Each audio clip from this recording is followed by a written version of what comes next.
اللہ الرحمن الرحیم نحمده ونصلی علی رسولہ الکریم اما بعد فاعوذ باللہ من الشیطان الرجیم بسم اللہ الرحمن الرحیم۔ کل ہم نے سورۃ الفیل کی تلاوت کی، آج انشاءاللہ تعالی ہم سورۃ العصر کی تلاوت کرتے ہیں۔ سورۃ الفیل کے بعد جو ہم پیچھے سے چل رہے ہیں سورۃ الہمزہ، سورۃ الہمزہ آتی ہے لیکن وہ کچھ بڑی ہے اور اس کے اندر کچھ الفاظ مشکل ہیں، تو اس وجہ سے ہم نے اپنے نصاب کے اندر سورۃ العصر رکھی۔ آواز کی سمجھ آ رہی ہے؟ تو پڑھتے ہیں سورۃ العصر۔ عصر کا مطلب ہوتا ہے زمانہ، تو یہ سورۃ مکیہ ہے۔ یہ نا پھٹی پر سپیکر رکھ دو، تھوڑا سا اونچا کر دو، یہ پھٹی پہ رکھ دو اونچا۔ سورۃ العصر یہ سورۃ مکیہ ہے، یعنی کہ ہجرت مدینہ سے پہلے یہ سورۃ نازل ہوئی، اور اسی طرح اس کی 3 آیات ہیں اور 1 رکوع ہے۔ تو پڑھتے ہیں تعوذ کے ساتھ، اعوذ باللہ من الشیطان الرجیم،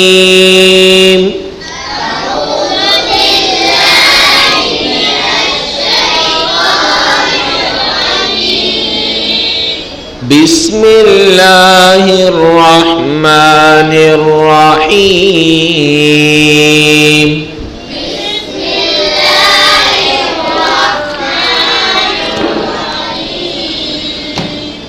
والعصر ان الانسان لفی خسر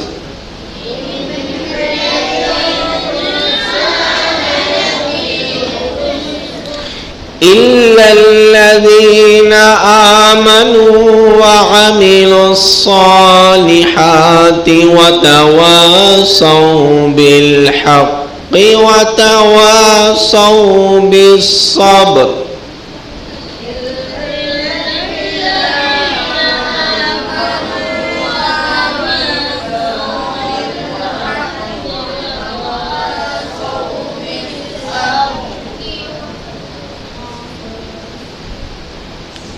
آیت بڑی پوری نہیں پڑھی گئی، دوبارہ آدھی آیت کر کے پڑھتے ہیں۔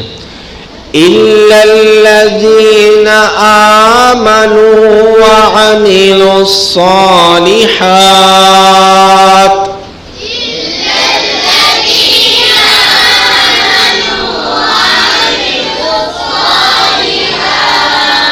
وَتَوَاصَوْا بِالْحَقِّ وَتَوَاصَوْا بِالصَّبْرِ۔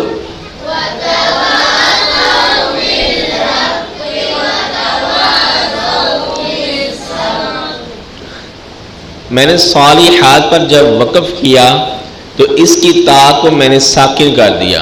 تجوید کے اندر ہم نے وقف کی یہ قسم پڑھی ہے، جب کلمات کا آخری حصہ حرکات والا ہو اس کو ساکن کر دیتے ہیں تو ہمارا وقف ہو جاتا ہے۔ صالحاتی میں نے اس طرح وقف نہیں کیا، بلکہ میں نے پڑھا ہے صالحات، اس طرح وقف کرنا ہے، ٹھیک ہے؟ حرکات کا وقف ہے نا، پہلی قسم یہ ہے۔ تو اس میں تا کے نیچے جو زیر آ رہی ہے اس کو جزم لگا دینی ہے تو آپ کا وقف صحیح اور درست ہو جائے گا۔ اور اسی طرح جب قرآن پاک کے کسی حصے کی تلاوت کا آغاز کرتے ہیں تو آپ کی آواز پست ہونی چاہیے۔ آواز کی ابتدا، تلاوت کی ابتدا کے اندر آواز پست، لہجہ کی آواز ایستا ہونی چاہیے۔ اس کے بعد جب آپ نے 1 آیت پڑھ لی ہے، 2 آیات پڑھ لی ہیں، پھر آپ کی آواز اوپر کی طرف چڑھاؤ میں جانا شروع ہو جائے۔ جب اس کے بعد جب تلاوت کا درمیان ہے تو آپ کی آواز بالکل اونچی ہونی چاہیے، مطلب یہ کہ آپ کا لہجہ انداز اس سے واضح معلوم ہو، اونچی آواز کے ساتھ۔ جہاں پر آپ نے تلاوت ختم کرنی ہے، مکمل کرنی ہے، تو وہاں پر آپ کی آواز پست ہونا شروع ہو جائے، پتہ چلے اس کی آواز سے ہی یہاں پر اس نے تلاوت شروع کی، یہاں پہ ختم کی۔ تو آپ مجھے،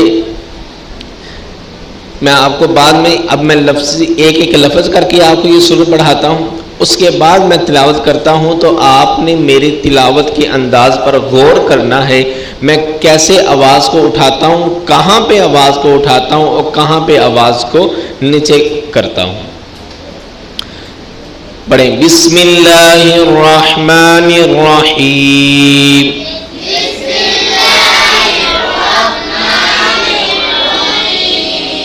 والعصر ان الانسان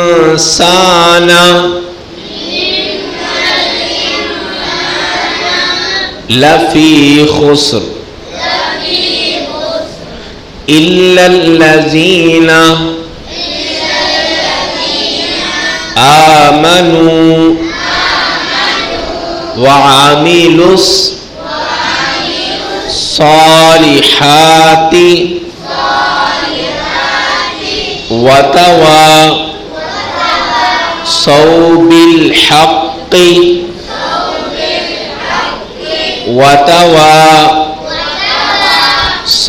بالصبر۔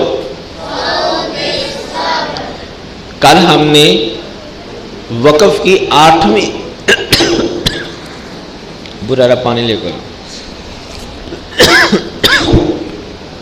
ابو رارا پانی لے کر،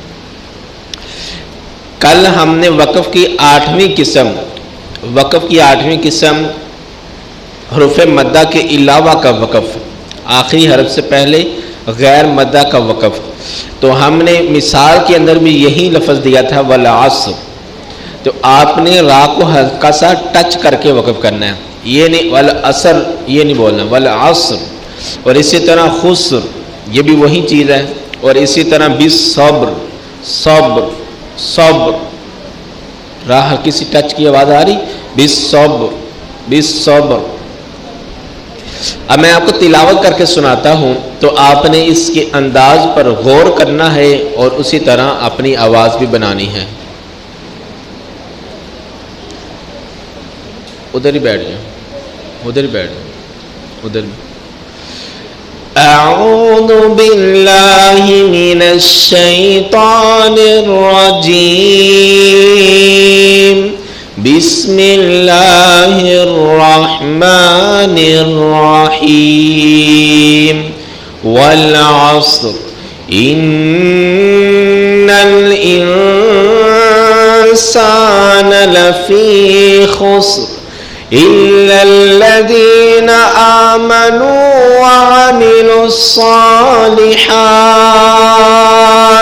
وتواصوا بالحق وتواصوا بالصبر۔ ٹھیک ہے نا؟ صدق اللہ العظیم۔ سورۃ العصر کی تلاوت ہماری مکمل ہوگی۔ کل ہم نے جو حدیث پڑھی تھی یاد ہے آپ کو؟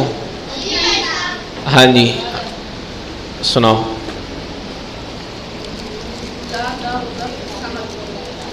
ہاں جی آپ سنو۔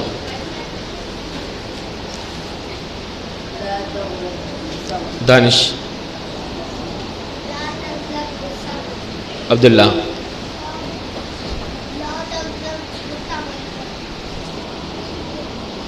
بیٹھ جاؤ۔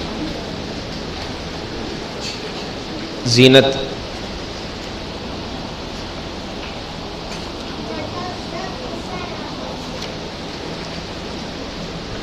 عائشہ،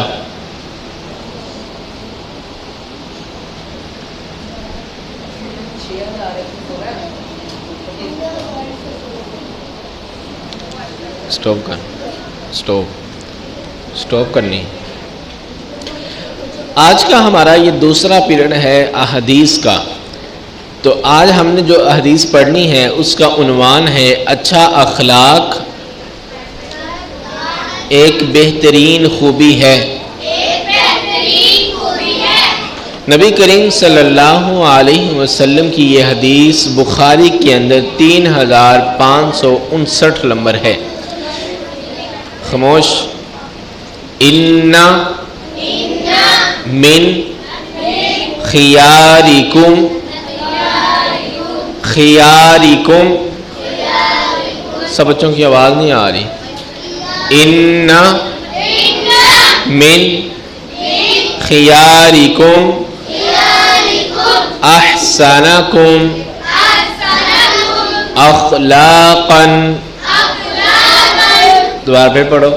ان من خیارکم ان من خیارکم احسنکم اخلاقا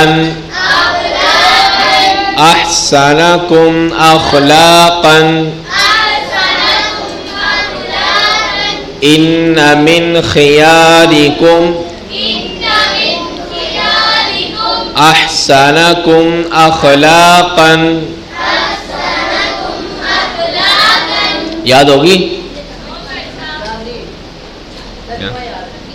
ترجمہ؟ وہ میں پڑھایا نہیں، ترجمہ یاد ہو گیا. چلو ترجمہ اس کا پڑھو. تم میں سے سب سے بہترین شخص وہ ہے جو تم میں اخلاق میں سب سے اچھا ہے. تم میں سے سب سے بہترین شخص وہ ہے جو تم میں اخلاق میں سب سے اچھا ہے.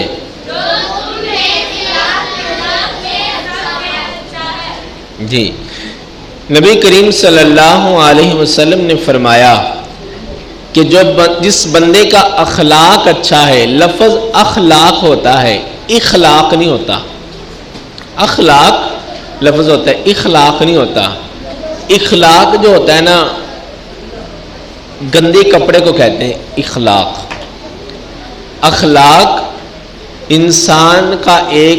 انسان کی صفت ہے، اچھے اخلاق کا ہونا. تو نبی کریم صلی اللہ علیہ وسلم نے فرمایا کہ انسانوں، میری امت کے لوگوں، تم میں سے بہترین شخص وہ ہے جس کا اخلاق بہتر ہے. اب اخلاق بہتر کس طرح ہوگا؟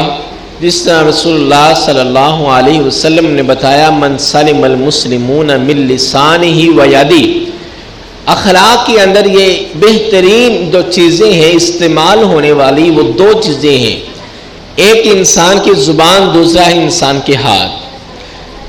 اپنی زبان سے انسان اخلاق بہتر کرے، بولنے کا انداز، بولنے کا طریقہ، کسی دوسرے کے ساتھ گفتگو کرنے کا طریقہ، بڑے سے گفتگو کرنے کا انداز، اپنی نظروں کو رکھنے کا انداز، دوسروں کو رسپیکٹ، عزت، ادب دینے کا انداز. میں نے آپ کو بتایا والدین سے آپ نے بات کرنی ہے کس انداز سے کرنی ہے، بڑوں سے بات کرنی کس انداز سے کرنی ہے. اگر باپ کھڑے ہیں، والدین کھڑے ہیں، استاد کھڑے ہیں، تو آپ کا بھی حق بنتا ہے آپ بھی تب تک نہ بیٹھو جب تک استاد یا والدین نہ بیٹھ جائیں. اور اسی طرح جب آپ نے اپنے والدین کو، بڑوں کو بٹھانا ہے تو کس طرح بٹھانا ہے؟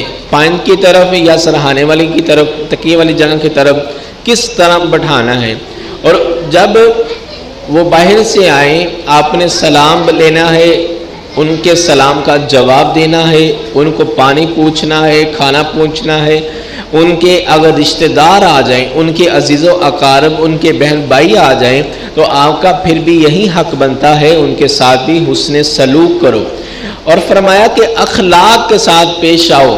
اگر ایک بچہ، ایک نوجوان، ایک عورت، ایک مرد اگر اخلاق کے ساتھ پیش نہیں آتا، ہر کسی کے ساتھ، اپنے بچوں کے ساتھ بھی، اپنے بہن بھائیوں کے ساتھ بھی، اپنے سٹاف کے ساتھ بھی، اپنے ملازمین کے ساتھ بھی، اپنے ہمسایوں کے بھی ساتھ بھی، اپنے کلاس فیلوں کے ساتھ بھی اخلاق کے ساتھ پیش نہیں آتا، فرمایا وہ بہترین انسان نہیں.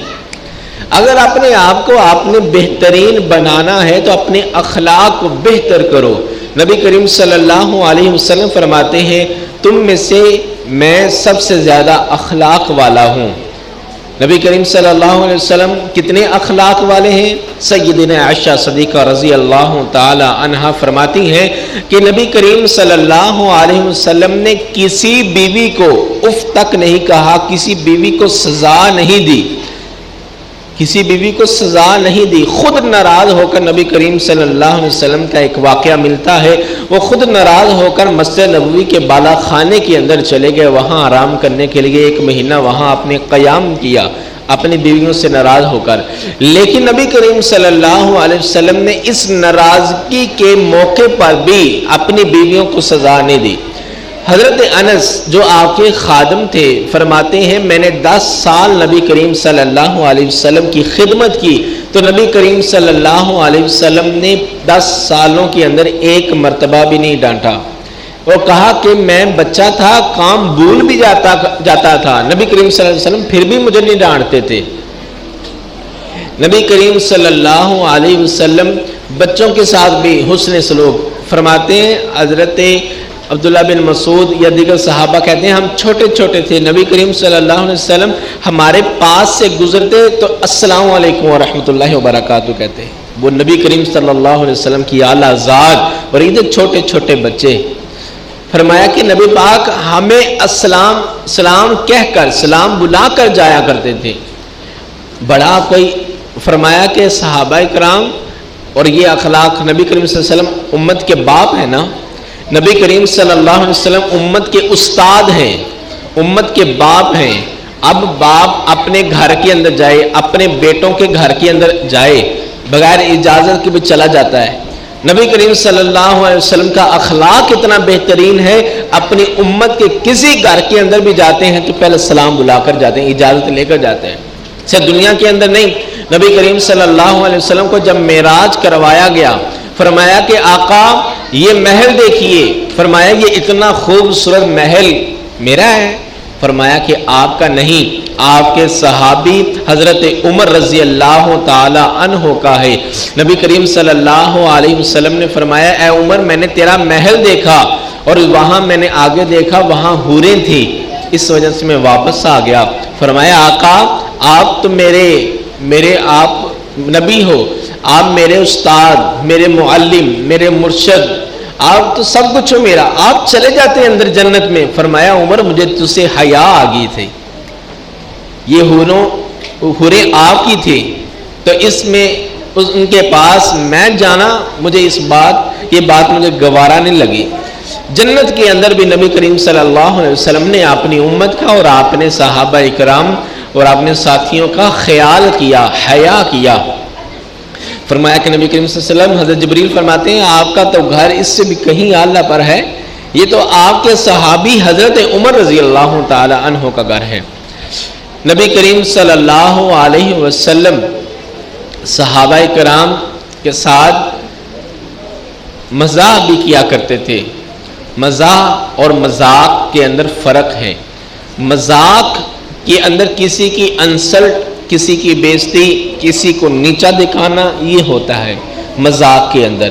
میری بات توجہ سے سن رہے ہو مزمل؟ جو باتیں کر رہے ہیں اس کو کھڑا کر کے باہر بھیج دو۔ نبی کریم صلی اللہ علیہ وسلم نے مذاق کرنے سے منع فرمایا ہے۔ آپ یہ نوٹ کر سکتے ہیں، نبی کریم صلی اللہ علیہ وسلم نے مذاق کرنے سے منع فرمایا ہے اور مزاح کرنا جائز قرار دیا ہے۔ مزاح کیا ہے؟ نبی کریم صلی اللہ علیہ وسلم فرماتے ہیں مزاح کے اندر کسی کی انسلٹ نہیں ہوتی، مزاح کے اندر سچ ہوتا ہے، جھوٹ نہیں ہوتا۔ مزاح کے اندر انسان جھوٹ بولتا ہے۔ یہ اسٹیج ڈراموں پر جوتے لگاتے ہیں نا، یہ کیا ہے؟ مذاق ہوتا ہے۔ کہتے ہیں ہم مذاق کر رہے ہیں، ہاں مذاق ہوتا ہے، وہ جھوٹ بول رہے ہوتے ہیں۔ یہ ایسے گیا، یہ منڈی گیا، یہ گھر گیا، اپنی طرف سے وہ خیالی پلاؤ بنا رہے ہوتے ہیں اور دوسرے کی انسلٹ کر رہے ہوتے ہیں، اور اس کی انسلٹ سن کر کتنے تماشائی لوگ ہنس رہے ہوتے ہیں، تالیاں لگا رہے ہوتے ہیں۔ فرمایا کہ یہ جائز نہیں ہے، لوگوں نے اس کا کاروبار بنایا ہوا ہے اور مزاح کرنا جائز ہے۔ نبی کریم صلی اللہ، میں اس کی مثال دیتا ہوں، نبی کریم صلی اللہ علیہ وسلم کے پاس ایک آنے والی خاتون آئی، عمر زیادہ تھی. فرمایا آقا جنت کے اندر کیا بوڑھی عورتیں جنت میں جائیں گی؟ فرمایا کہ نہیں، جنت میں بوڑھی عورتیں نہیں جائیں گی. وہ عورت روتی روتی پریشان ہو کر واپس جا رہی تھی. نبی کریم صلی اللہ علیہ وسلم نے ایک صحابی کو عرض کی، جا اس عورت کو بلا کر لاؤ. جب وہ عورت بوڑھی آئی، فرمایا کہ جنت کے اندر بوڑھی عورتیں نہیں جائیں گی، بلکہ بوڑھی عورتوں کو اللہ تعالیٰ جوان کر کے جنت کے اندر داخل کرے گا. تو نبی کریم صلی اللہ علیہ وسلم نے جھوٹ کیوں بولا؟ جھوٹ تو نہیں ہوا نا. فرمایا کہ بوڑھی عورت جنت میں نہیں جائے گی، بلکہ اللہ اس بوڑھی عورت کو جنت کے اندر جوان کر کے داخل کرے گا. اور جنت کے اندر جو عمر ہوگی، فرمایا حضرت داؤد علیہ السلام 33 سال کی، حضرت عیسیٰ علیہ السلام کی عمر 33 سال کی جوانی ہوگی. ہر مرد کی بھی عمر، عورت کی عمر بھی 33 سال کی ہوگی. تو 33 سال کے اندر بنا جوان ہوتا ہے بوڑھا ہوتا ہے؟ جوان ہوتا ہے. فرمایا کہ آپ بوڑھی ہو کر جنت میں نہیں جاؤ گی، بلکہ آپ 33 سال کی عمر کے اندر جوانی کی حالت میں جاؤ گی. تو نبی کریم صلی اللہ علیہ وسلم نے یہ مزاح کیا. مزاح کرنا انسان کے اخلاق کے خلاف ہے.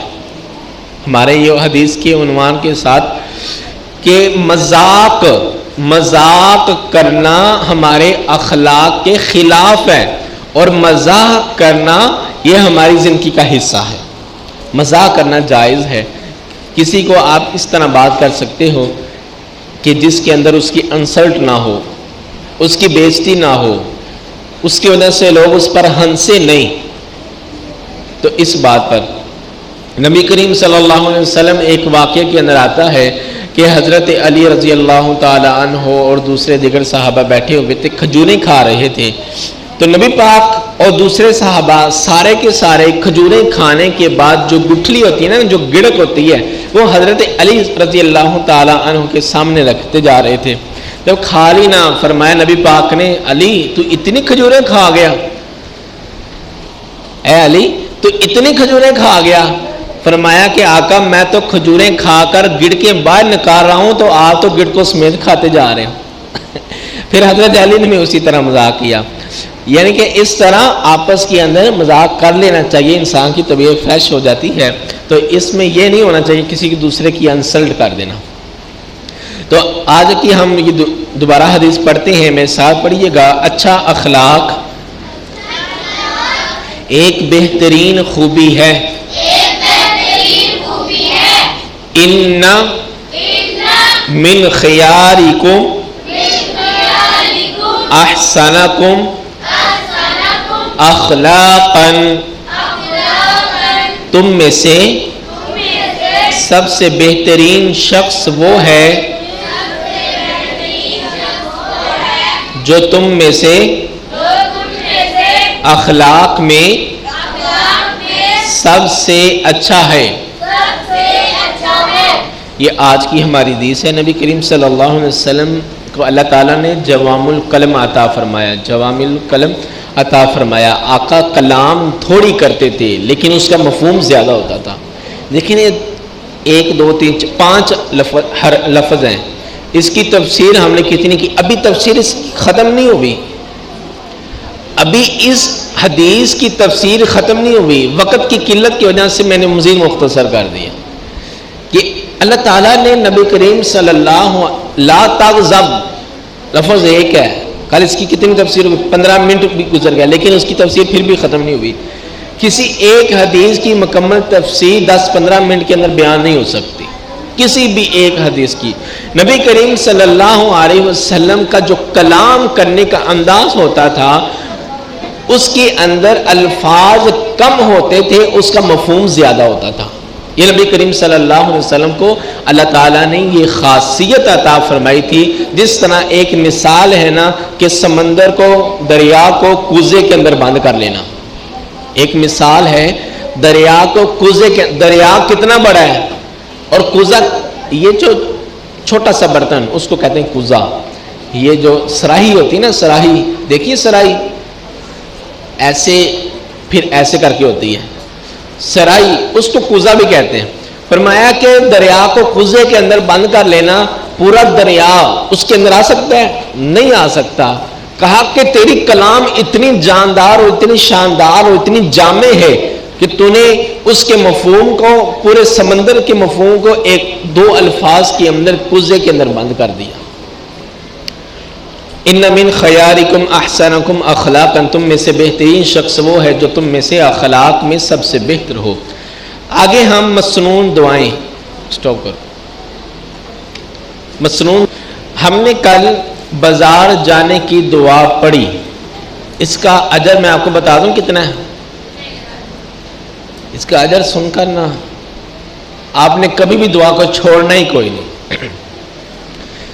نبی کریم صلی اللہ علیہ وسلم نے فرمایا جو بندہ بازار جاتا ہے اور اس سے پہلے یہ دعا پڑھتا ہے، اللہ تعالیٰ اس کو 10 لاکھ نیکیاں عطا فرماتے ہیں۔ 10 لاکھ نیکیاں، بس اتنا ہی نہیں، فرمایا کہ 10 لاکھ نیکیاں بھی ملتی ہیں اور اللہ تعالیٰ 10 لاکھ گناہ معاف بھی فرما دیتے ہیں۔ ابھی دیکھو آپ نے سبحان اللہ بولا، 2 آپ نے اجر سنے، اب تیسرا اجر بھی سن لو۔ فرمایا کہ جو بندہ یہ دعا پڑھتا ہے اللہ تعالیٰ 10 لاکھ نیکیاں بھی عطا فرماتے ہیں، 10 لاکھ گناہ بھی معاف فرماتے ہیں اور 10 لاکھ درجات بھی بلند فرما دیتے ہیں۔ 10 لاکھ درجات بھی بلند فرما دیتے ہیں۔ اور چوتھا انعام بھی سن لو، 10 لاکھ نیکیاں، 10 لاکھ گناہ معاف اور 10 لاکھ درجات بلند ہو جاتے ہیں اور جنت کے اندر ایک محل بھی تیار ہو جاتا ہے۔ یہ اللہ تعالیٰ نے، نبی کریم صلی اللہ علیہ وسلم نے فرمایا کہ جو بندہ بازار جائے تو اس سے پہلے یہ دعا پڑھ لیں، کتنی نیکیاں ہیں۔ اور جب آپ نے بازار جانا ہے یہ دعا پڑھنی ہے، اور بازار جا کر بھی وہاں پر بھی آپ نے لوگوں کو السلام علیکم السلام علیکم سلام کو عام کرنا ہے، ٹھیک ہے؟ اس کا اجر پتہ چل گیا؟ لکھنا تو لکھ لو، یاد کرنا یاد کر لو، بھولے گا نہیں آپ کو۔ 10 لاکھ نیکیاں، 10 لاکھ گناہ معاف ہو جاتے ہیں اور 10 لاکھ درجات بلند ہو جاتے ہیں اور جنت کے اندر ایک عالی شان محل بھی تیار ہو جاتا ہے یہ دعا پڑھنے سے۔ لا الہ الا اللہ وحدہ لا شریک لہ لہ الملک ولہ الحمد یحیی و یمیت وہو حی لا یموت بیدہ الخیر وہو علی کل شیء قدیر۔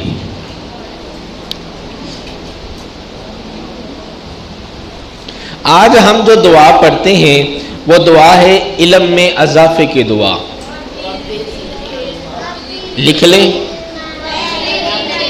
پہلے لکھو،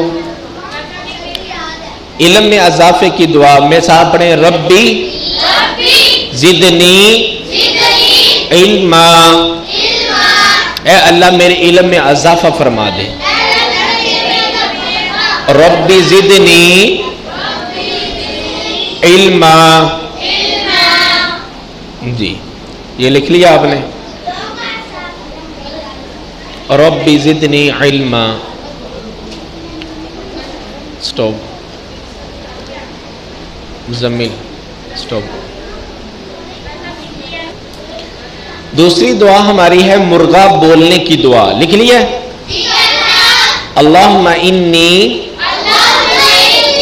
اسألک من فضلک، جو ہم مسجد سے باہر نکلنے کی دعا پڑھتے ہیں نا وہی دعا ہے، اللہم انی اسألک من فضلک، اے اللہ میں تجھ سے تیرے فضل کا سوال کرتا ہوں۔ اس کا یہ ترجمہ ہے، اے اللہ میں تجھ سے تیرے فضل کا سوال کرتا ہوں۔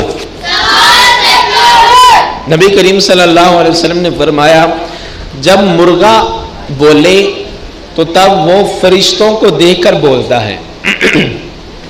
کہتے ہیں نا مرغا اذان دیتا ہے، مرغا جب بولتا ہے یہ فرشتوں کو دیکھ کر بولتا ہے۔ اور اسی طرح ہم اگلی جو دعا ہے وہ گدھا رینگنے کی دعا، گدھا رینگنے کی دعا مطلب جب گدھے کی آواز آتی ہے تب کیا پڑھنا چاہیے؟ تعوذ پڑھنا چاہیے، اعوذ باللہ من الشیطان الرجیم۔ نبی کریم صلی اللہ علیہ وسلم نے فرمایا جب مرغا بولے تو وہ فرشتوں کو دیکھتا ہے، اور جب گدھا بولے وہ شیطان کو دیکھتا ہے۔ وہ کس کو دیکھتا ہے؟ گدھا شیطان کو دیکھتا ہے۔ اعوذ باللہ من الشیطان الرجیم، یہ پڑھنا چاہیے۔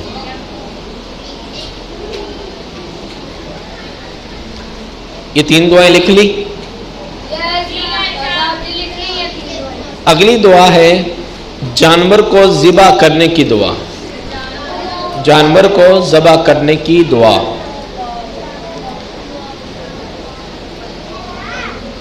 جانور کو ذبح کرنے کی دعا لکھ لی ہے؟ اس کی دعا لکھو، بسم اللہ اللہ اکبر، بسم اللہ اللہ اکبر، بسم اللہ اللہ اکبر۔ یہ جانور کو ذبح کرنے کی دعا۔ 4 دعائیں ہوگی ہماری جی۔ ہاں ایک بار بسم اللہ اللہ اکبر، سٹاپ کر۔ لکھ لیا سب نے؟ اگلا ہمارا پیریڈ ہے کلمہ۔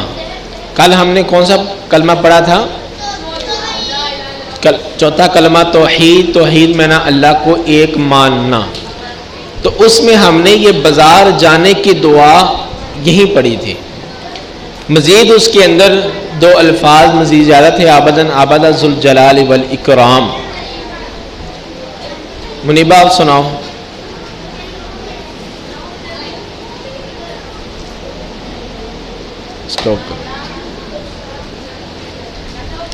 لا الہ الا اللہ وحدہ لا شریک لہ لہ الملک ولہ الحمد یحیی ویمیت وہو حی لا یموت ابدا ابدا ذو الجلال والاکرام بیدہ الخیر وہو علی کل شیء قدیر۔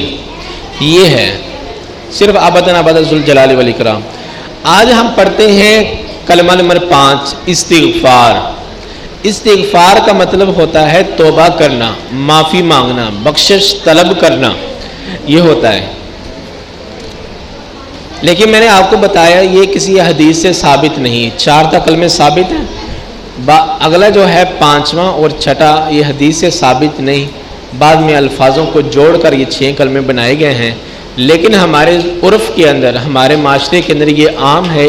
کل کو اگر کوئی آپ سے سن لے تو آپ کو یہ آنا چاہیے، یعنی کہ اس وجہ سے کوئی آپ کو زیر نہ کر سکے، اس وجہ سے آپ کی کوئی بےزتی نہ کر سکے۔ آپ نے کیا سمر کیمپ میں سیکھا اور آپ کو کلمہ ہی نہیں آتا۔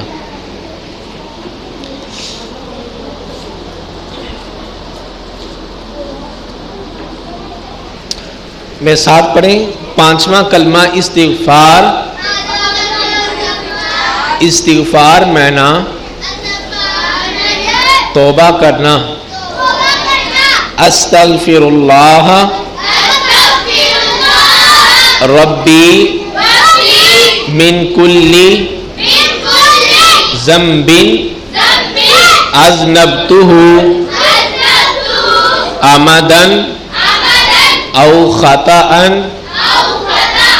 سرا او علانیۃ واتوب الیہ من الذنب الذی اعلم ومن الذنب الذی لا اعلم انک انت علام الغیوب۔ آپ اس کلمے کو حدیث سے ثابت شدہ الفاظ سمجھ کر آپ نے نہیں پڑھنا، لیکن آپ اپنی دعا کے اندر جس طرح ہم پنجابی اردو میں بولتے ہیں نا، اسی طرح ہم دعا کے اندر یہ کلمات بول سکتے ہیں، نماز کی حالت میں نہیں، عام دعا کے اندر۔ یا اللہ میں گنہگار ہوں، اس کا ترجمہ میں اللہ عز و جل سے بخشش طلب کرتا ہوں جو میرا پروردگار ہر گناہ سے جو میں نے کیے، یعنی اس کو وہ جانتا ہے، کیا خواہ جان کر میں نے جو گناہ کیے جان بوجھ کر یا چھپ کر گناہ کیے، تو میں اس گناہوں پر اللہ سے توبہ کرتا ہوں۔ وہ گناہ جو مجھے علم ہے اس پر بھی میں توبہ کرتا ہوں، اور وہ گناہ جس کا مجھے علم نہیں اس پر بھی میں توبہ کرتا ہوں۔ یعنی کہ اگر ہم اللہ سے دعا کریں، یہ اردو میں بھی کہہ سکتے ہیں، یہ پنجابی میں بھی کہہ سکتے ہیں، یا اللہ مجھے معاف کر دے، یا اللہ میرے گناہوں کو معاف کر دے، میرے وہ گناہ جو ظاہری ہیں، جو باطنی ہیں، جو میں نے چھپ کر کیے ہیں، جو میں نے علانیہ طور پر کیے ہیں، وہ گناہ جس کا مجھے علم ہے، یا اللہ وہ گناہ جس کا مجھے علم نہیں، یہ سارے گناہ میرے معاف کر دے۔ اور اس کی عربی یہی ہے، لیکن میں نے بتایا کہ یہ حدیث سے ثابت نہیں ہے۔ آپ اپنی دعا کے اندر یہ شامل کر سکتے ہو، نماز کے اندر شامل نہیں کر سکتے۔ آج ہم یہ 5واں کلمہ جو ہے یہ آدھا پڑھ لیتے ہیں، ٹھیک ہے نا؟ اس کا آگے جو ہے وہ بھی آسان سا ہی ہے، لیکن ہم آدھا پڑھ لیتے ہیں۔ اس کے بعد جو کلمات ہیں یہ حدیث میں آتے ہیں، جیسے استغفر اللہ ربی من کل ذنب، اتنا یہ جو لفظ ہے یہ حدیث میں آتا ہے۔ اور اس کے بعد جو ہم اس کا دوسرا حصہ پڑھیں گے ادھر آتا ہے ولا حول ولا قوت الا باللہ، وہ بھی آتا ہے۔ پھر ساتھ آپ نے نہیں پڑھنا بلکہ میں نے آپ کو صرف پڑھانا ہے۔ استغفر اللہ ربی من کل ذنب اذنبتہ عمدا او خطأ سرا او علانیۃ واتوب الیہ من الذنب الذی اعلم ومن الذنب الذی لا اعلم انک انت علام الغیوب۔ پورا جو کلمہ ہے انک انت علام الغیوب کے بعد وستار العیوب وغفار الذنوب ولا حول ولا قوت الا باللہ العلی العظیم، بس اتنا ہے، ٹھیک ہے؟ یہ آپ نے 5واں کلمہ یاد کرنا ہے۔ اگلا جو ہمارا پیریڈ ہے یہ نماز ممات ترجمہ۔ کل ہم نے دعا پڑھی تھی ربنا آتنا فی الدنیا حسنۃ وفی الآخرۃ حسنۃ وقنا عذاب النار۔ سناؤ احمد، کھڑے کو دعا سناؤ۔ یہ دعا کون سی ہے؟ سٹاپ کرو۔ آج کی ہماری درود ابراہیم کے بعد یہ تیسری دعا ہے۔ پہلی ہم نے دعا پڑھی رب اجعلنی مقیم الصلاۃ ومن ذریتی ربنا وتقبل دعا، اور اسی طرح ہم نے دوسری دعا پڑھی ربنا آتنا فی الدنیا حسنۃ وفی الآخرۃ حسنۃ وقنا عذاب النار۔ اور تیسری دعا ہم نے پڑھنی ہے، میں ساتھ پڑھیے گا اللہم انی اعوذ بک من عذاب القبر واعوذ بک من فتنۃ المسیح الدجال۔ یہ آدھی آدھی کرنے کی پوری کریں، جن کو یاد نہیں وہ ان کو بھی ساتھ لے کر چلنا ہے۔ آدھی کر لیتے ہیں تاکہ جن اللہم انی اعوذ بک من عذاب القبر واعوذ بک من فتنۃ المسیح الدجال۔ اللہم اے اللہ انی بے شک میں اعوذ بکا تیری پناہ میں آتا ہوں من عذاب القبر قبر کے عذاب سے واعوذ بکا اور میں تیری پناہ طلب کرتا ہوں من فتنۃ فتنے سے، آزمائش سے، مسیح الدجال مسیح دجال کے مکمل با محاورہ ترجمہ یہ ہے، اے اللہ میں تجھ سے قبر کے عذاب سے پناہ طلب کرتا ہوں، یا اللہ مجھے قبر کا عذاب نہ آئے۔ اور دوسرا یہ ہے وَأَعُوذُ بِكَ مِن فِتْنَةِ الْمَسِيحِ الدَّجَّالِ، اور میں تجھ سے مسیح دجال کے فتنے سے پناہ طلب کرتا ہوں۔ نبی کریم صلی اللہ علیہ وسلم نے فرمایا یہ 4 کلمات ہیں، 4 دعائیں ہیں، یہ لازمی کیا کرو۔ قبر ہر ایک کو نصیب ہونی ہے، یہ نہیں کہ جس کو یہ 4-5 فٹ کی قبر مٹی کا حصہ ٹکڑا مل گیا وہ قبر ہوتی ہے۔ قبر جو ہوتی ہے، اگر انسان پانی کے اندر غرق ہو کر مر گیا وہ پانی اس کی قبر ہے۔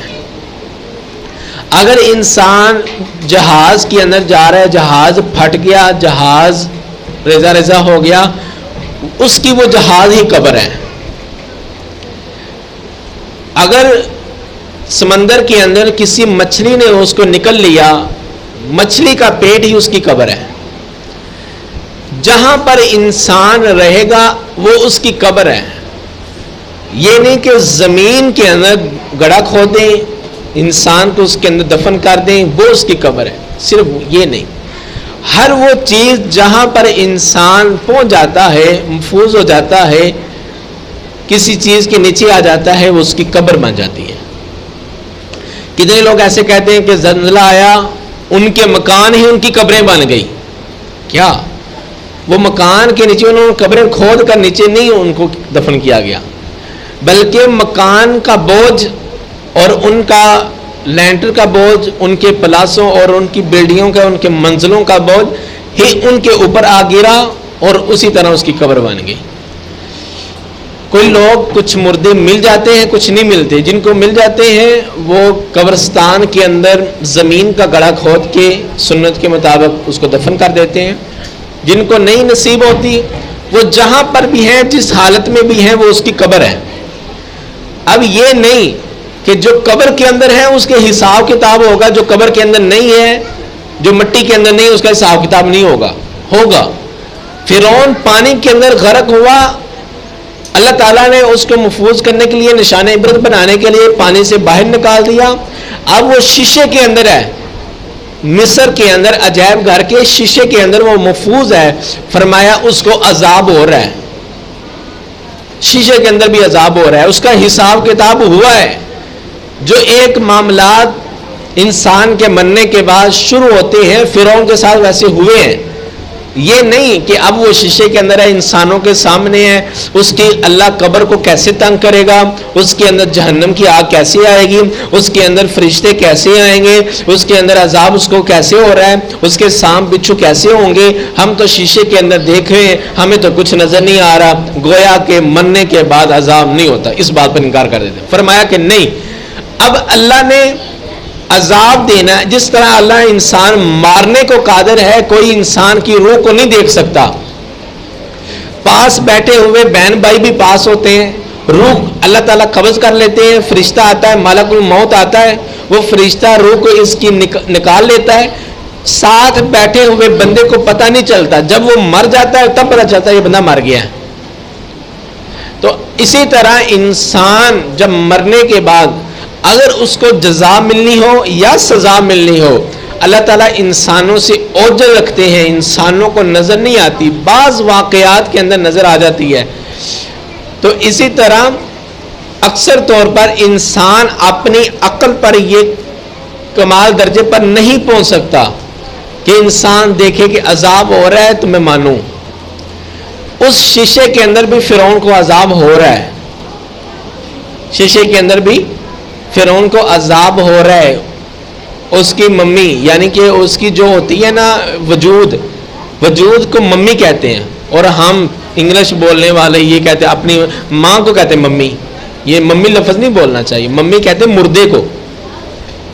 لفظ جو ممی ہے نا، یہ مردے کو کہتے ہیں، ہم اپنی ماں کے لیے استعمال کرتے ہیں۔ ماں زندہ ہے نا تو زندہ کے لیے ماں بولو، امی جی بولو، یہ لفظ ہے، اس کے اندر پیار ہے، الفت ہے۔ مما بولنا شروع ہو گیا، مما سے پھر ممی بولنا شروع ہو جانا ہے۔ تو اسی طرح ممی کہتے ہیں مردے کو، جو فرعون کی ممی ہے یعنی کہ فرعون کی جو لاش ہے اس کا جو وجود ہے اس کو عذاب ہو رہا ہے، اور یہ عذاب سانپ کی صورت میں بھی ہو رہا ہے، بچھو کی صورت میں ہو رہا ہے، لیکن اس کو محسوس ہو رہا ہے، ہمیں محسوس نہیں ہو رہا۔ یہ ہمارے عقل ماورا کے جو واقعات ہیں، عقل ماورا مطلب یہ دنیا سے آگے کے، ہم نے اللہ کے دربار میں کہا الستو بربکم، یا اللہ تو ہمارا رب ہے، ابھی ہم روحیں تھیں، ہمارا وجود نہیں تھا۔ اللہ تعالیٰ نے ہم سے وعدہ لیا، ہم نے اس وعدے کا اقرار کیا۔ اب کیسے اقرار کیا؟ اللہ نے فرما دیا میری بات جھوٹی لیکن اللہ کی بات سچی۔ ہم اس بات پر ایگری ہیں، ہم اس بات پر مطمئن ہیں، اس بات پر ہم بلیو کرتے ہیں کہ اللہ تعالیٰ نے ہم سے وعدہ لیا اور ہم نے اس وعدے کی پاسداری کرتے ہوئے اللہ کو اپنا معبود بنانے کا اعلان کیا۔ اور اسی طرح اگر ہم کچھ واقعات دیکھ بھی لیں، میں نے آپ کو کہا تھا اگر ہم فرشتوں کو دیکھ بھی لیں کہ فرشتے ربنا ملک الحمد حمدن کثیرن طیبن مبارکن فیہ، یہ پڑھنے پر فرشتے آتے ہیں، ہمیں پھر بھی یقین نہ ہو کہ جتنا ہمیں یقین نبی پاک کی بات پر ہے کہ نبی پاک نے فرمایا کہ میں نے فرشتوں کو دیکھا تو فرشتے آتے ہیں۔ ہم نے فرشتوں کو نہیں دیکھا، نبی پاک نے فرمایا کہ فرشتے ہیں، ہم نے مان لیا فرشتے ہیں۔ ہمیں جنت اور جہنم کو نہیں دیکھا، نبی پاک نے فرما دیا۔ اللہ کا قرآن کہتا ہے ہمیں اس بات پر 100 سے زیادہ فیصد یقین ہے کہ جنت بھی ہے جہنم بھی ہے۔ فرمایا کہ آپ نے اس بات پر یقین رکھنا ہے، اور اللہ سے فرمایا کہ آپ نے قبر کے عذاب سے پناہ طلب کرنی ہے۔ اللہم انی اعوذ بک من عذاب القبر۔ حضرت عثمان رضی اللہ تعالی عنہ کے بارے میں آتا ہے جب قبر کا واقعہ آتا اتنا روتے ان کے رخسار پر آنسو آ جاتے، ان کی داڑھی مبارک تر ہو جاتی۔ فرمایا کہ حضرت عثمان کے خادم تھے کہ آپ اتنا کیوں روتے ہیں قبر کے عذاب سن کر؟ فرمایا کہ میں اس وجہ سے روتا ہوں کہ اللہ تعالیٰ نے قیامت کی منازل میں سے سب سے پہلی جو منزل ہے یہ قبر ہے۔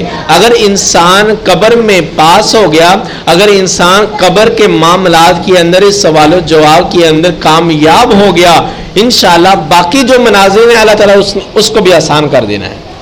اس وجہ سے میں پریشان ہوتا ہوں، یا اللہ ہمیں قبر کے عذاب سے بچا لیں۔ سٹاپ کر۔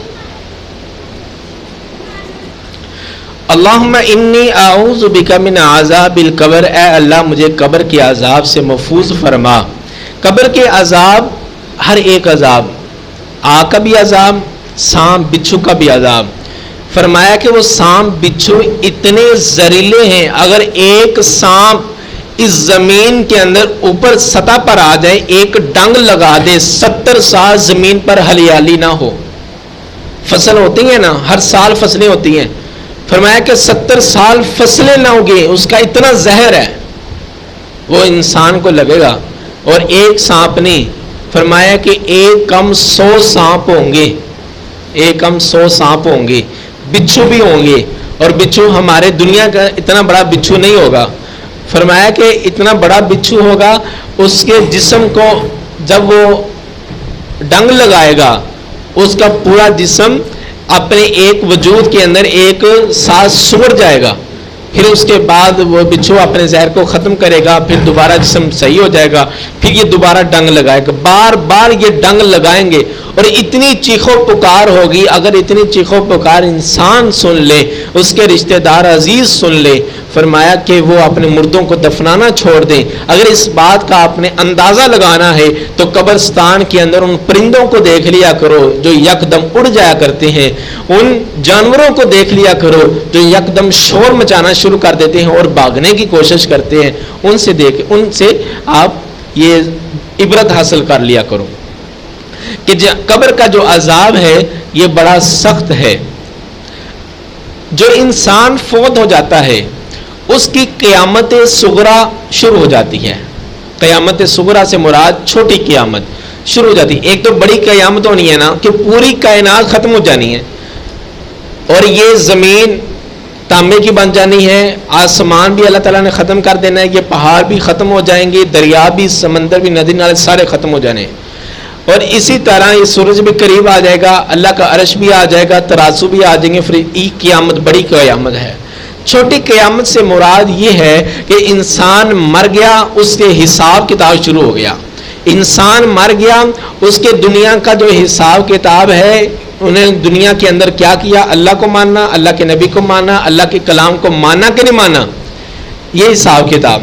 پھر اس کے بعد اگر وہ بندہ نیک ہے، اس کو اللہ تعالیٰ جنت کی کھڑکیوں میں سے ایک کھڑکی کھول دیتے ہیں، اس کے اندر آرام سکون کے ساتھ وہ سو جاتا ہے. خوشبو بھی آتی ہے، پھل بھی آتے ہیں، جنتی لباس بھی آ جاتا ہے، جنتی بستر بھی آ جاتا ہے. اور اگر انسان برا ہے، گناہ کرنے والا ہے، پھر جہنم کے اندر اللہ تعالیٰ آگ کا بستر بھیج دیتے ہیں، جہنم کی طرف سے کھڑکی کھول دی جاتی ہے اور سانپ بچھو مسلط کر دیے جاتے ہیں، اس کی قبر کو تنگ کر دیا جاتا ہے، اور یہ اللہ تعالیٰ قبر کے اندر عذاب اس کے شروع ہو جاتے ہیں. یہ اس کی قیامت صغریٰ ہے، اس بندے کی شروع ہو جاتی ہے. مرنے کے بعد مطلب اس کی قیامت شروع ہوگی، حساب کتاب کا معاملہ شروع ہو گیا. اب کسی نے یہ سوال بھی کرنا ہے نا، قیامت کب آنی ہے؟ اس کے مرنے کے بعد قیامت شروع ہو جانی ہے، اس کے مرنے کے بعد قیامت شروع ہو جانی ہے. اس کے بعد وَأَعُوذُ بِكَ مِنْ فِتْنَةِ الْمَسِيحِ الدَّجَّالِ، اور یا اللہ میں تجھ سے دجال کے فتنے سے محفوظ رہنے کی دعا کرتا ہوں. ہر نبی نے دجال کے بارے میں بتایا، ہر نبی نے دجال کے بارے میں، حضرت آدم علیہ السلام نے بتایا، نوح علیہ السلام نے بھی بتایا، ابراہیم علیہ السلام، جتنے بھی انبیاء کرام آئے نا، انہوں نے اپنی امت کو دجال کے فتنے سے محفوظ رہنے کے بارے میں بتایا. دجال کہ محفوظ رہنا کیوں ضروری ہے، کس طرح کا وہ کیا کرتا ہے. نبی کریم صلی اللہ علیہ وسلم فرماتے ہیں میں اور دجال اس طرح ہیں، میں آ گیا اب فوراً دجال نے آ جانا ہے. مسلم کے اندر ایک واقعہ ملتا ہے کہ نبی کریم صلی اللہ علیہ وسلم کا ایک صحابی وہ سمندر کے اندر جا رہا تھا تو ایک ہوا آئی اور سمندری طوفان آیا جس سے وہ پانی گول ہونا شروع ہو گیا. کہا کہ میری کشتی اس کے اندر چلی گئی. جب اندر گئی چلی، وہاں جا کر مجھے کسی نے پکڑا اور پکڑ کر مجھے ایک بندے کے پاس لے گئے اور اس کے جسم پر بال تھے، بہت زیادہ بال تھے، اس کی ایک آنکھ تھی، اس کو زنجیروں کے ساتھ جگڑا ہوا تھا اور مجھے کہتا ہے تو کہاں سے آیا؟ میں نے کہا کہ میں فلاں علاقے سے آیا ہوں. کہا کہ عرب کے اندر کھجوروں والوں علاقے کے اندر کوئی نبی محمد آیا ہے؟ فرمایا کہ ہاں آیا ہے. کہا کہ اب مجھے چھٹی ہو جانی ہے، اب میں آزاد ہو جانا ہے. اللہ تعالیٰ نے مجھے کہا تھا کہ جب میرا آخری پیغمبر حضرت محمد صلی اللہ علیہ وسلم آ جائیں گے اس کے بعد میں نے تجھے آزاد کر دینا ہے. تو اب جب سے دنیا بنی ہے تب کا میں اس کے اندر ہوں، قید خانے کے اندر ہوں. تو جب اب نبی پاک آ گئے، نبی پاک کے بعد اب میں ہی آؤں گا. فرمایا کہ میں اور دجال یہ دونوں بڑے قریب ہیں. دجال قیامت کی نشانیوں میں سے ایک بڑی نشانی ہے. فرمایا کہ جب وہ آئے گا اس کی ایک آنکھ ہوگی، ایک آنکھ سے وہ کانا ہوگا، ابری ہوئی اس کی آنکھ ہوگی، اور وہ اپنی زبان سے جو کہے گا اسی طرح وہ ہو جائے گا. مطلب اگر کہے گا کوئی بندہ ہے کہ یہ زندہ، اس کو کوئی کہے گا اس کو مردہ کر دے، مار دے، وہ اس کو مار دے گا. جب بندہ مر جائے گا کہا کہ اس کو زندہ کر دے، وہ زندہ بھی کر دے گا. کتنے لوگ وہ اسلام کو چھوڑ کر اس کے پیروکار بھی بن جائیں گے. اور اسی طرح کچھ ایسے واقعات بھی کرے گا. فصل نہیں ہے، چٹیل میدان ہے، کچھ لوگ کہیں گے ادھر فصل اگا دے، وہ کہے گا فصل اگ جائے، فصل فوراً اگ جائے گی. اور حضرت عیسیٰ علیہ السلام آئیں گے اس کا قتل کرنے کے لیے. حضرت عیسیٰ علیہ السلام قیامت کی بڑی نشانیوں میں سے بھی وہ بھی ایک نشانی ہے. تو فرمایا کہ دجال اس طرح انسانوں کو گمراہ کرے گا. صرف وہ بندے گمراہ نہیں ہوں گے اور وہ علاقہ گمراہ نہیں ہوگا. علاقہ مکہ مدینہ ہے، حرمین، یہاں پر دجال نہیں جائے گا. اور پوری دنیا، اس کے علاوہ پوری دنیا میں چکر لگائے گا، پوری دنیا میں اپنا فتنہ پھیلائے گا، لوگوں کو اپنی طرف مائل کرے گا، لوگوں کو جنت بھی دکھائے گا، جہنم بھی دکھائے گا. فرمایا رسول اللہ صلی اللہ علیہ وسلم نے دجال کی جو جنت ہے اللہ کی وہ جہنم ہے، دجال کی جو جنت ہے اللہ کی وہ جنت ہے. نہیں سمجھائی؟ اللہ تعالیٰ نے دجال کو بھیجنا ہے نا، تو دجال نے جو جنت دکھانی ہے نا کہ آپ میری بات مان لو، میں آپ کو جنت کے اندر داخل کر لوں گا. اللہ تعالیٰ تو نہیں چاہتے کہ دجال کی آپ بات مانو. اللہ تعالیٰ فرماتے ہیں آپ میری بات مانو. فرمایا کہ جو دجال کی بات مانے گا دجال اس کو جنت کے اندر داخل کر دے گا، اللہ تعالیٰ اس بندے کو جہنم کے اندر داخل کر دیں گے۔ اور جو دجال کی بات نہیں مانے گا، دجال کا پیروکار نہیں بنے گا، دجال اس کو پھر سزا کے طور پر اپنی جہنم کے اندر داخل کرے گا، دجال اپنی جہنم کے اندر داخل کرے گا، اللہ تعالیٰ ان بندوں کو اپنی جنت کے اندر داخل فرما دے گا۔ اور اسی طرح وہ بندے علاقے میں نے بتا دیے، ایک مکہ ہے اور دوسرا مدینہ ہے، یہاں پر دجال نہیں جائے گا، اس کے علاوہ پوری دنیا کے اندر جائے گا۔ اور وہ بندے جو موحد ہیں، اللہ کے علاوہ پوری زندگی کسی کے سامنے سجدہ نہیں کرتے، اللہ کے علاوہ پوری زندگی کسی کی عبادت نہیں کرتے، وہ بھی دجال کے پیروکار نہیں ہوں گے۔ وہ بھی دجال کے اس وجہ سے کہتا ہوں کہ توحید کو پکڑو، اللہ کے علاوہ کسی کی عبادت نہ کرو۔ ایک بچے کی تربیت ہم کرتے ہیں، یہ بکرے، آپ نے کبھی وہ بکرا دیکھا ہے یا وہ بندر دیکھے ہیں جو تماشے کرتے ہیں؟ اس کو سکھایا جاتا ہے، لکیرانی سرکس میں بھی ہوتے ہیں اور ہمارے اس طرح بعض اسکولوں کے اندر بھی آ جاتے ہیں۔ ان بکروں کو سکھاتے ہیں، وہ چھوٹا سا ہوتا ہے سکھانا شروع کر دیتے ہیں، طوطے ہوتے ہیں چھوٹے سے ہوتے ہیں، ان کو بولنا سکھانا شروع کر دیتے ہیں، وہ بول جاتے ہیں۔ اسی طرح اللہ تعالیٰ نے انسان کو پیدا کیا، بچپن سے تربیت کرنا شروع کر دی کہ اب آپ نے اللہ کے علاوہ عبادت نہیں کرنی۔ بار بار اللہ تعالیٰ نے قرآن پاک کے اندر فرمایا کہ آپ نے اللہ کی عبادت نہیں کرنی۔ اللہ ہے ایک اللہ، اللہ ہے داتا، اللہ ہے مشکل کشا، اس کے علاوہ کسی کی عبادت نہیں کرنی۔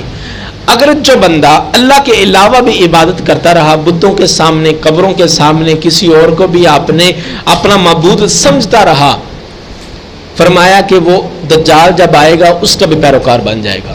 وہ ٹلا مسلمان ہے نا، کبھی ان کے در، کبھی ان کے در، کبھی در بدر، غمِ آج کی تیرا شکریہ میں کہاں کہاں سے گزر گیا۔ فرمایا کہ اللہ کے لیے تو ایک در ہے، ایک سر، ایک جبین، تو ایک سجدہ صرف اللہ کے لیے۔ اب یہ سجدہ اللہ کے لیے جھک گیا، اب اس کا حق بنتا ہے اللہ کے علاوہ کسی کے سامنے نہ جھکے، اللہ کے سامنے جھکے۔ جب بھی کوئی ضرورت آن پڑے کسی سے نہ مانگو، اللہ سے مانگو۔ فرمایا رسول اللہ صلی اللہ علیہ وسلم نے اگر تسمہ بھی مانگنا ہے، جوتی کا تسمہ بھی مانگنا ہے، وہ بھی کس سے مانگنا ہے؟ اللہ سے مانگنا ہے۔ یہ تربیت ہے۔ کل دجال آ جائے، آپ ڈول نہ جاؤ اس کے کرتب دیکھ کر۔ دجال آ جائے، وہ جو کرتب دکھائے گا، وہ جو جادو دکھائے گا، وہ دیکھ کر آپ کا ایمان ڈول نہ جائے۔ فرمایا کہ آپ زندہ کر سکتے ہو، مار سکتے ہو، میرا اللہ تو ابتدا سے پیدا کرنے والا ہے، میرا اللہ ابتدا سے زندہ ہے اور انتہا تک رہنے والا ہے، میرا اللہ تعالیٰ خوبصورت ہے اور خوبصورتی کو پسند کرتا ہے۔ تیری تو آنکھ ابھری ہوئی ہے، تیرے اندر کون سی خوبصورتی ہے؟ میرا جو اللہ ہے وہ سورج کو بھی طلوع کرتا ہے، غروب کرتا ہے، میرے اللہ نے پوری کائنات کو سنبھالے ہوا ہے، زمین کو سنبھالے ہوا ہے، آسمان کو بھی سنبھالے ہوا ہے۔ تو دو چار کرتب کر کے اپنے آپ اپنی طرف مائل کرنا چاہتا ہے۔ ہم تیری بات نہیں مانتے، ہمیں جہنم کے اندر، اپنی جہنم کے اندر ڈالنا تو ڈال، حقیقت میں ہم اللہ کے پیروکار ہیں، اللہ کے پیروکار رہیں گے، انشاءاللہ پیروکار رہیں گے، اللہ ہمیں سرخرو فرمائے گا، جنت کے اندر داخل فرمائے گا۔ فرعون جو فرعون کی بات نہیں مانتے تھے، نمرود کی بات نہیں مانتے تھے، وہ اپنے لوگوں کو سزا دیا کرتا تھا، سزا دیا کرتا تھا۔ حضرت آسیہ رضی اللہ تعالی عنہ جو فرعون کی بیوی تھی، فرمایا کہ اگر فرعون کو پتہ چل گیا موسیٰ کہ میں اس کے گھر میں رہتے ہوئے میں اس سے فرعون کے پیروکار نہیں بلکہ تیری پیروکار بن چکی ہوں، فرمایا کہ فرعون نے مجھے زندہ نہیں چھوڑنا، فرعون سزا دے گا۔ فرمایا کہ فرعون کی سزا پر صبر کرو گے اللہ جنت عطا کر دے گا۔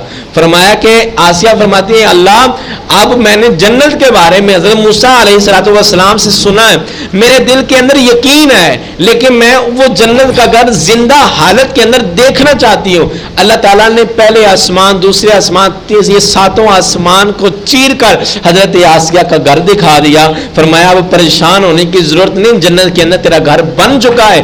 فرمایا کہ جو اللہ کا بندہ بن جاتا ہے دنیا کی سزا اس کو ہلکی محسوس ہوتی ہے، کیونکہ اس کو پتا ہے کہ اگر میں دنیا کی باتوں میں مائل ہوگی مجھے جہنم میں جانا پڑے گا، جو جہنم کی آگ دنیا کی آگ سے 70 گنا زیادہ سخت ہے، مجھے اللہ کے عذاب سے ڈر آتا ہے، میں اللہ کی جنت کے اندر داخل ہونے کے لیے دنیا کے عذاب کو برداشت کر سکتی ہوں، دنیا کی بیماریوں کو برداشت کر سکتی ہوں، دنیا کے تانوں کو برداشت کر سکتی ہوں، لیکن اللہ کا در نہیں چھوڑ سکتی۔ اللہ کا در وہی ہے جو سیدھا جنت کو جاتا ہے، جو انبیاء کرام کا رستہ ہے۔ اللہ تعالیٰ سے دعا ہے اللہ تعالیٰ ہمیں قبر کے عذاب سے بھی محفوظ فرمائے اور دجال کے فتنے سے بھی محفوظ فرمائے۔ وما علینا الا البلاغ المبین۔